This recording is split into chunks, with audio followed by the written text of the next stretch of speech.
イントラコンかあるある、お気に入りの機種に限って、リケーブルができない、が、今回に限っては、リケーブルできない機種の方がお気に入り。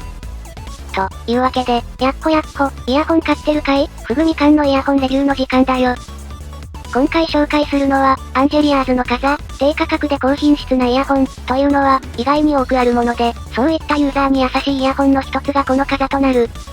本機は、低価格ながら、高品質、という同じ評価を出した、テンパラメント X10 というモデルの兄弟機、メーカーが異なるのは、テンパラメントの技術と開発力に頼って、アンジェリアーズが企画したから、という理由がある。このブランド、他にも似たようなコラボモデルを作ることが多くて、今回も、魅力的なコラボレーションとなった。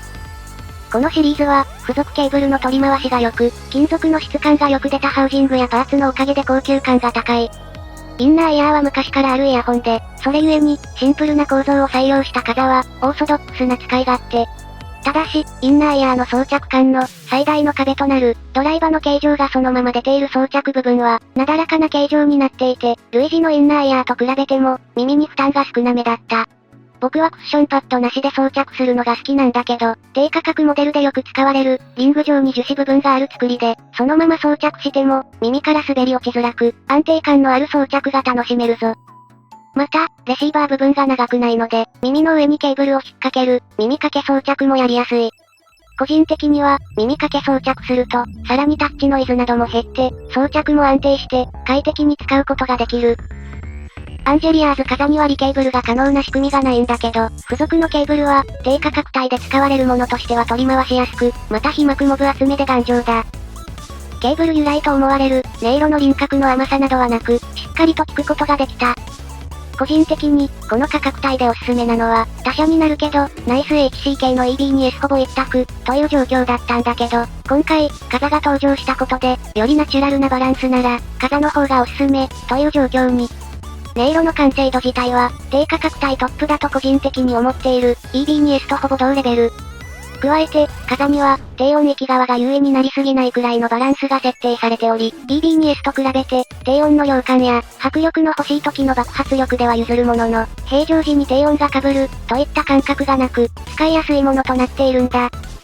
ちなみに、元ネタのテンパラメント X シリーズには、ケーブルの途中でプラグを交換し、4.4mm バランス化できる、というギミックがあったんだけど、これ、専用の設計でケーブルを完全に交換することができない上に、ケーブルの途中に、コネクタという重要物ができるので、ケーブルの取り回しがしづらいという欠点があった。リケーブル用のオプションも、どうしても専用品なので価格が上がってしまい、なかなかどうにも、上級機の X3 ならともかく、低価格モデルの X10 ではおすすめしづらい機構になってしまっていたんだけど、今回の傘では、最初から取っ払うことで全てを解決、時にシンプルなものの方が良いことはあるものだ。プラグ交換機能がなくなったことで、より誰にでもおすすめできる、正統派なインナーイヤー型になった、というわけ。価格は5000円程度の設定となっていて、リケーブルこそできないものの、シンプルでバランスの良い商品に手を出す、という目的で購入するなら、かなりお手頃となっている。各部の仕様を見ても、ベースになったテンパラメント X6 と X10 の中間のような外装仕様になっており、価格も同様だ。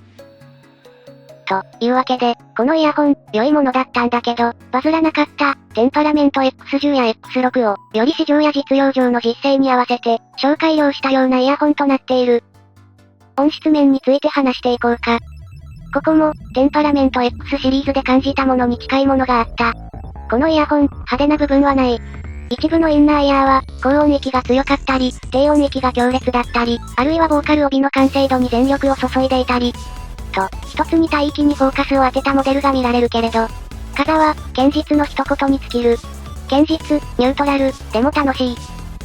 実は、平均的なイヤホンよりも、低音域側の成分がしっかりしていて、また、高音域の抜けの良さは高いものの、分離感やキレ、といった部分は、聞き苦しくない程度に抑えている印象。感触傾向よりも若干暖色より暗いかな？過去のインナーイヤーでは、よりシャカシャカした鳴り方をする機種も多かったんだけど、本機は2020年代のトレンドに合わせた、しっかり低音と中低音の厚みがあるタイプ、かつ、それ由来で抜けの良さが損なわれるほどに低音のバランスが強くないので、自然で優しい音、かつ、ただモニター的でない、しっかり楽しめるサウンドだ。低音が近いので、空間的には、音の出所は近いものの、もちろん開放型なので、その後の拡散感が心地よい。がっつり目でも閉じて聞き込む、というよりは、何かしながら聞くのにちょうどいいバランスだ。インピーダンスは30オームなんだけど、僕が使っている非常に出力の低い、無線デバイスでも問題なく動くので、最近はゲームしながら通話して使う、なんて用途にもちょうど良い印象だな。また、ベースモデルの X10 と比べると、少し解像度が高くなっている印象があって、ながら聞きでもちょっと眠たいかな。というシチュエーションがあった X10 と比べると、ある程度音楽を聞き込んだ時にも違和感がない程度の、ちょうど良い分離感ももたらしてくれる。X6 に近い印象かな。Twitter の方で、より上質なモデルと同じダイナミックドライバーを使ってるんですよ、というアピールがされていたんだけど、それに見合ったポテンシャルを抱えて登場している、と実感できる性能だな。音色を分解してみよう。